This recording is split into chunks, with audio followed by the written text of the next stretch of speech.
Bonjour à toutes et à tous, je suis ravi de vous retrouver sur cette chaîne de bricolage. Je l'avoue, je me suis pas mal amusé à faire le petit montage pour ce combiné ponceur de chez Peugeot Outillage et je vais vous montrer plus en détail comment il est fait. On va commencer à regarder ce combiné ponceur dans les moindres détails. C'est un combiné ponceur parce qu'il y a deux possibilités de ponçage. La première possibilité, c'est ce disque ici de 200 mm de diamètre. Et la deuxième, c'est cette bande de ponçage. La dimension des bandes est de 915 mm par 100 mm de large. La dimension des disques est de 200 mm. La puissance du moteur est de 500 watts. La vitesse de rotation du moteur est de 2980 tours par minute. Et la vitesse de la bande est de 550 mètres par minute. Jusque là, c'est un combiné ponceur comme on en trouve un petit peu partout. La différence sur ce combiné se trouve ici. Il y a un sac ici. Et ce sac, en fait, il est là pour récupérer les poussières de ponçage. Parce que sur ce combiné, eh bien, il y a une aspiration intégrée. Ici, il y a un aspirateur intégré dont l'énergie est prise sur le moteur principal et qui souffle ici par l'intermédiaire de cette buse dans ce sac qui, une fois monté, se vide par l'intermédiaire de cette petite fermeture éclair.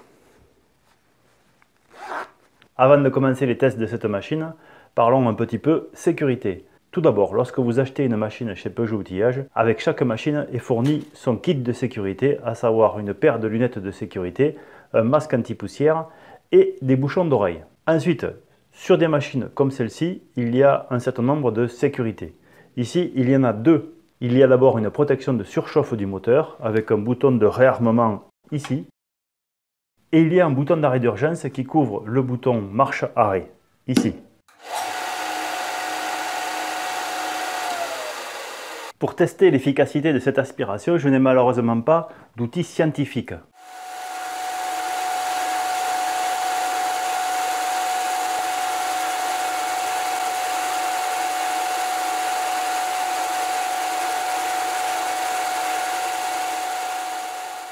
L'aspirateur fonctionne, mais est-ce que pour autant il aspirera bien les poussières? Ça, on va le voir. Ça va dépendre en partie du carénage.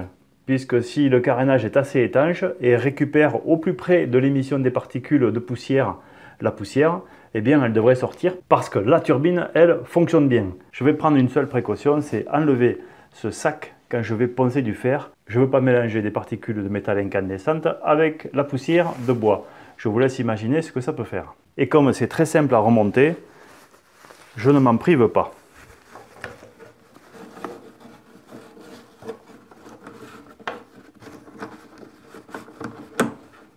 Voilà.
J'ai usiné cette petite pièce de test, je l'ai usiné sur toutes les facettes, je l'ai usiné sur le disque à poncer et sur la bande à poncer. Le résultat du ponçage est plutôt pas mal. Ici j'ai un petit peu de brûlé, c'est du côté du disque à poncer. Je vais peut-être un peu trop appuyer ou pas assez, je sais pas. Par contre de l'autre côté, sur la bande à poncer, et bien là c'est propre. Je n'ai pas brûlé le bois. Et puis alors au niveau de la poussière, je vous montre. Au niveau de la poussière, je crois que là,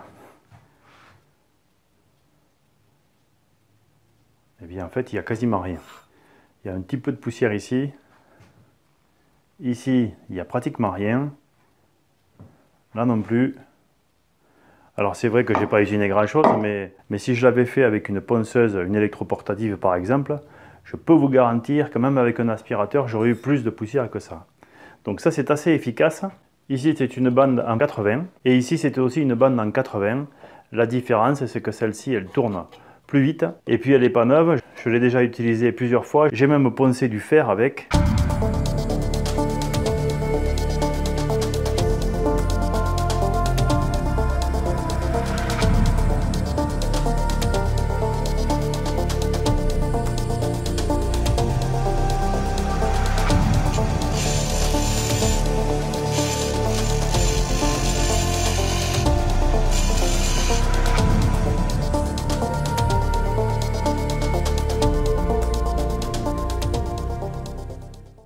Elle est plus tout à fait neuve celle-ci, alors que l'autre je l'ai beaucoup moins utilisée, elle est donc encore plus abrasive.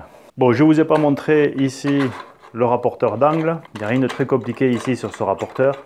Ce qu'on peut dire, c'est que il va de plus 60 à moins 60, même quand on l'a serré, on peut continuer à le faire glisser. Donc il y a un petit peu de jeu au niveau de la précision, il ne faut pas chercher le degré, par contre c'est quand même très précis pour du bricolage. Et ça permet d'avoir ici un chariot qui coulisse. La table ici aussi s'incline. Elle va jusqu'à 45 degrés. Même quand on descend la table, l'espace est toujours le même. Voilà. Ça permet d'être sûr que l'aspiration se fait aussi bien avec une table à 90 qu'avec une table ici inclinée. C'est pareil pour cette table-là. L'espace est toujours le même, que ce soit comme ça ou que ce soit comme ça.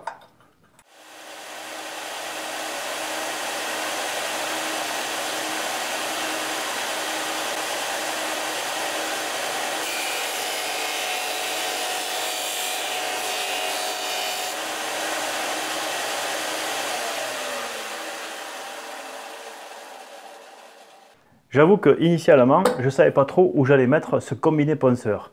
Je m'imaginais être obligé de le fixer, que c'était un engin qui allait vibrer, qu'il fallait le fixer. Et que même quand on applique la pièce, on soit obligé de l'avoir fixé. Eh bien non, avec ce combiné qui est assez lourd, qui est bien amorti, il y a 4 patins dessous. Vous avez vu que même en mettant un verre sur le combiné, eh bien ce verre rempli d'eau démontre, s'il le faut, qu'il n'y a aucune vibration et aucun mouvement du combiné ponceur quand on l'utilise. Du coup, je pense que je vais le laisser sur une étagère parce que c'est un outillage que je n'utilise pas tous les jours et c'est idiot de prendre de la place contre un mur pour le laisser à demeure. Enfin, tout de même pour moi qui suis bricoleur et qui utilise beaucoup de machines. Donc ce combiné ponceur, je vais le laisser sur un tiroir, d'autant qu'on peut modifier son volume en rabattant la bande à l'horizontale. Je pense que je vais lui trouver une place sous la perceuse là-bas sur la desserte mobile. Et à partir de là, chaque fois que je veux l'utiliser, je le sors et je m'en sers.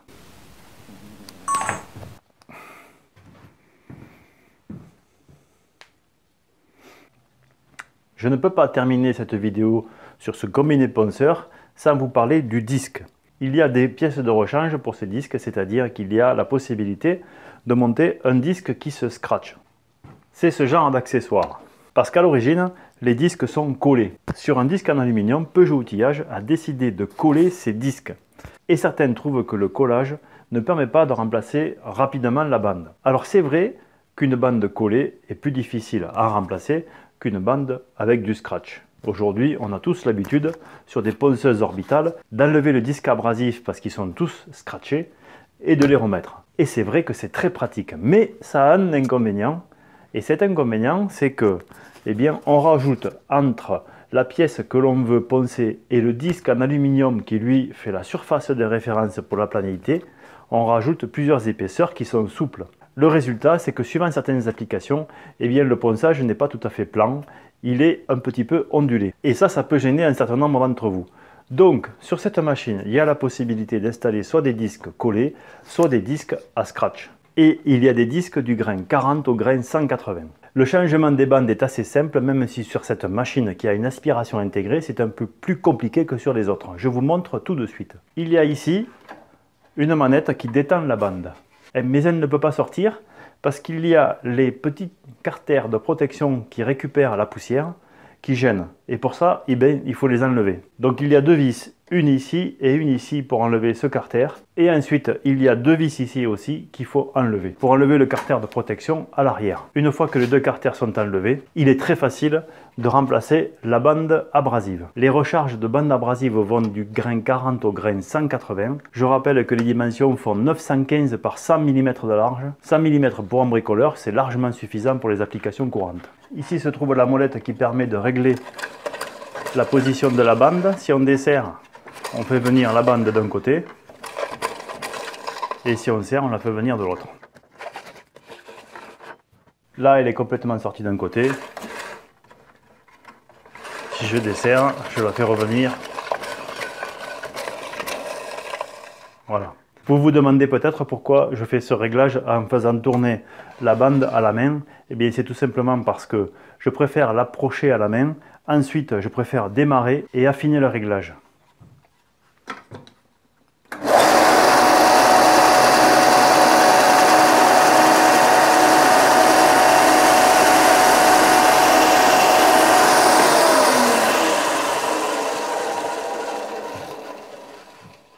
Voilà, et je vous conseille de faire la même chose quand vous allez recevoir le combiné ponceur, c'est de commencer à le faire tourner à la main et de régler le centrage, et ensuite de démarrer. Parce que quand vous allez démarrer, eh bien ça va bouger un petit peu, mais si vous n'avez pas fait le réglage avant, vous risquez de vous retrouver avec la bande qui part d'un côté ou de l'autre. Et enfin, je vous montre à quoi sert la petite clé Allen qui est livrée avec cette machine. Ici, on a la possibilité d'incliner la bande. Et le fait de pouvoir travailler incliné, ça permet de mettre ici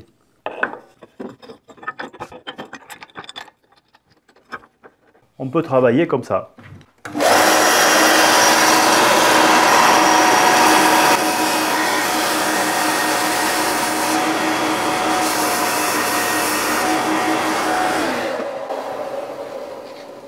Donc là, ça permet, eh bien, par exemple, d'être tranquille, d'être confortable quand on veut faire un ponçage sur champ. Plutôt que d'avoir à appuyer dans ce sens-là, eh bien là, on appuie comme ça. On est plus tranquille. La table empêche la pièce de partir. La filtration fonctionne de la même façon. C'est juste une pièce pour faire de la démonstration. Elle est complètement tordue, elle est voilée dans tous les sens. Donc les surfaces que je ponce ne sont pas bien d'équerre. Mais même dans le sens du fil, eh bien, le ponçage est relativement efficace. Enfin, il y a la possibilité ici, sur le dessus, de travailler sur des pièces courbes et de faire un creux. Par exemple,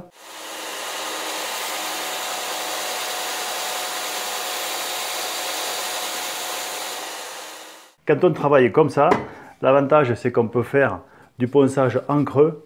L'inconvénient, eh bien, c'est que l'aspirateur est beaucoup plus loin et donc la poussière, eh bien là, on voit vraiment qu'on fait de la poussière.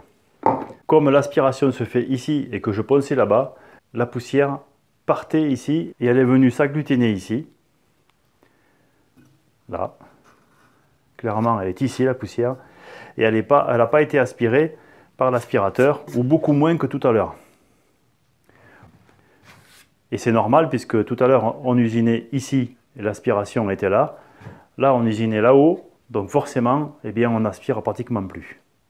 Bon, c'est le seul cas en fait où l'aspiration n'est pas efficace. Même si j'ai pas beaucoup poncé, eh bien là on a retrouvé ici la poussière à l'intérieur. Et puis alors c'est intéressant parce que c'est vraiment de la poussière fine, c'est vraiment ce qu'il faut récupérer. Je pense avoir fait le tour de ce combiné ponceur. Je n'ai pas fait des tests en série, je le ferai dans mes prochaines vidéos, c'est mon principe. Là l'idée c'était de vous montrer un petit peu toutes les combinaisons possibles sur ce combiné et ce qu'on pouvait faire avec. Ce que je trouve de bien, c'est l'aspiration, avec un inconvénient, c'est que si on usine du bois et du fer, eh bien entre les deux, il faut nettoyer un petit peu et il faut penser à enlever le filtre, sinon on risque d'y mettre le feu. Mais l'aspiration des poussières de bois, c'est une fonction très intéressante, notamment pour ceux qui ne travaillent que le bois. Et ceux qui travaillent le fer et le bois comme moi, eh bien ça les oblige seulement à nettoyer entre les deux utilisations. Mais comme l'aspiration des poussières de bois est très efficace, eh bien c'est quand même un avantage. Pour le reste, 550 watts, ça suffit largement pour poncer. Et comme je l'ai dit tout à l'heure, moi je ne vais pas utiliser de velcro sur les disques, je vais plutôt utiliser des disques autocollants, même si c'est plus difficile à changer, parce que déjà, eh bien, on ne les change pas tous les matins. Et ensuite, eh bien, la finition est beaucoup plus nette sur le disque dès l'instant où on appuie sur le disque en aluminium qui est derrière. C'est la face d'appui, c'est la référence. Et le velcro, ça peut engendrer des vibrations et donc faire un état de surface qui est plutôt moyen. Je vous mets en description tous les liens vers ce combiné ponceur et vers tous les accessoires qui peuvent se monter dessus. J'espère que vous avez passé un bon moment devant cette vidéo. N'hésitez pas à me laisser des commentaires. N'hésitez pas à mettre un pouce levé si vous avez apprécié cette vidéo et à la partager autour de vous. Je vous donne rendez-vous dans un prochain épisode. Pensez à vous abonner pour ne pas le louper en cliquant sur la notification. Et d'ici ce prochain épisode, eh bien, soyez curieux, soyez prudents et bricolez bien.